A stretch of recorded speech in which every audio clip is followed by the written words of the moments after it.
ونصلي على رسوله الكريم أما بعد أعوذ بالله من الشيطان الرجيم بسم الله الرحمن الرحيم والذي أرسل رسوله بالهدى ودين الحق ليظهره على الدين كله وكفى بالله شهيدا صدق الله العظيم উপস্থিত আজকের অনুষ্ঠানের সম্মানিত সভাপতি, উপস্থিত আমাদের আজকের এই অনুষ্ঠানের সম্মানিত প্রধান অতিথি আমির মজলিস আল্লামা মামুনুল হক, উপস্থিত রয়েছেন কেন্দ্রীয় নেতৃবৃন্দ, জেলা নেতৃবৃন্দ এবং বিভিন্ন থানা নেতৃবৃন্দ। সম্মানিত উপস্থিতি, দিন কায়েমের জন্য আম্বিয়া আলাইহিস সালাতু ওয়াস সালাম তারা নিজের জীবনকে আল্লাহর জন্য কুরবানি করেছেন। সাহাবায়ে কেরাম তাদের জীবন আদর্শ পড়লে দেখা যায় তারা দিনকে প্রতিষ্ঠার জন্য অনেকে শাহাদাত বরণ করেছেন। দিনকে বিজয়ী করার জন্য আল্লাহ পাক কোরআনুল কারীমের মধ্যে বলতেছেন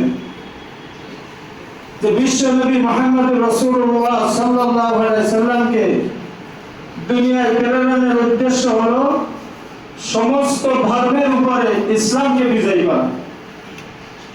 কিন্তু আজকে দুঃখের বিষয়, আমরা হাজার হাজার উলামা ইকরাম, প্রত্যেক থানায় হাজার হাজার উলামা ইকরামরা আছেন যাদেরকে বলা হয় ওয়ারাসাতুল আম্বিয়া, নবীদের ওয়ারিস। আলেমদের দায়িত্ব শুধু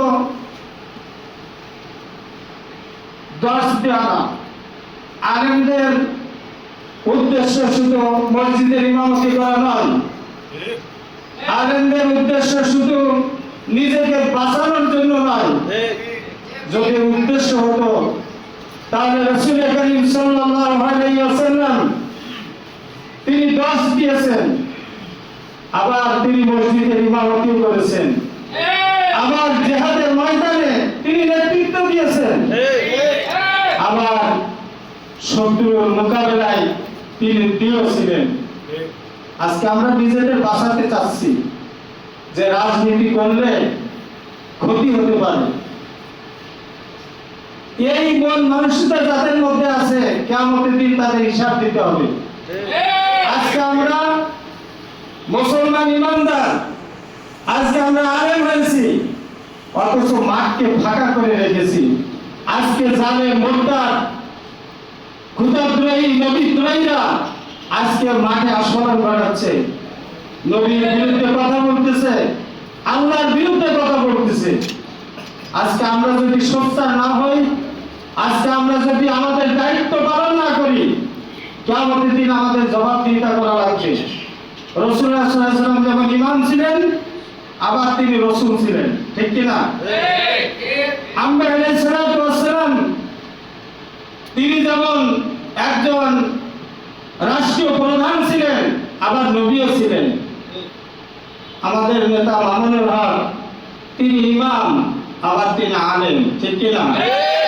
তিনি এমন একজন ব্যক্তিত্ব যার চরিত্র গুণাগুণ অনেক আলেমের মধ্যে পাওয়া যাবে না।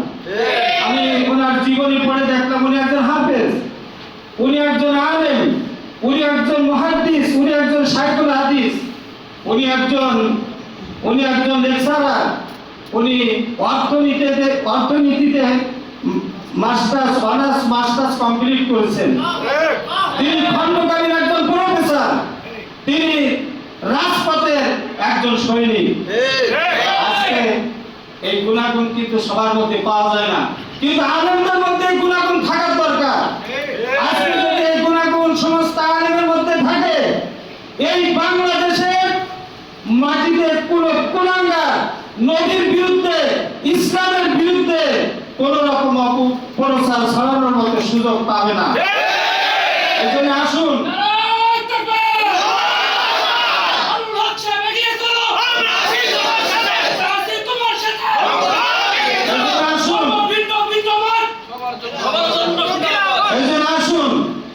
আমরা ঐক্যবদ্ধ হয়ে কাজ করি। আমাদের একটা দোষ আছে, আমরা একজন আরেকজনকে মানতে চাই না। এগুলো পরিহার করতে হবে। সাহাবা ইকরামদের আদর্শ পড়ে দেখেন, একজনের সাথে আরেকজনের কি সম্পর্ক ছিল। একটা ছাগলের মাথা আসছে একজন রাসূলের দরবারে, সেই মাথাটা 7 সাহাবীর ঘরে।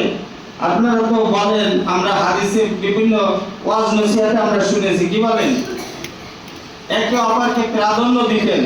আজকে আমরা একজন রাজপথে আন্দোলন করছি, আর একজন আপনার কি বলে ঘরে বসে বসে তার বিরুদ্ধে অপপ্রচার চালাচ্ছে। এটা যদি আলেমদের অভ্যাস হয়, তাহলে কিয়ামতের দিন জবাবদিহি করা লাগবে। এজন্য আসুন, আমাদের এই সংগঠনকে যদি আমরা শক্তিশালী করতে চাই, আমরা যারা দল করি, কে সভাপতি কে সেক্রেটারি ওটা দেখার বিষয় না। আমার কাজ আমাকে করতে হবে, সংগঠনের কাজ সংগঠন করতে হবে। এবং বিশেষ করে আমি জেলা পর্যায়ে যারা আছেন, আমি ওনাদেরকে বলবো যে যশোর জেলায় 8টা থানা আছে, আপনারা ভাগ করেন। 8টা থানা 2 ভাগ করতে পারেন, 4 ভাগ করে কমিটি করে প্রত্যেক থানায় মাসে মাসে আপনারা ভিজিট করেন, দাওয়াতের কাজ করেন। দেখবেন অন্যান্য সংগঠন থেকে বাংলাদেশ খিলাফত মজলিস আরো এগিয়ে যাবে। যদি এরকম হয় যে আপনাদের মোবাইল করে যদি পাওয়া না যায়, সংগঠন তো সামনে নেওয়া যাবে না। এজন্য যারা জেলা পর্যায়ে আছেন, আপনারা অবশ্যই প্রত্যেক থানায় আপনারা প্রতি মাসে সফর করবেন এবং আমিরে মজলিসকে প্রত্যেকটা থানায় আনার জন্য চেষ্টা করবেন। একদিনে না, 1 বছরে 6টা থানা সফর করা অসম্ভব কিছু নয়।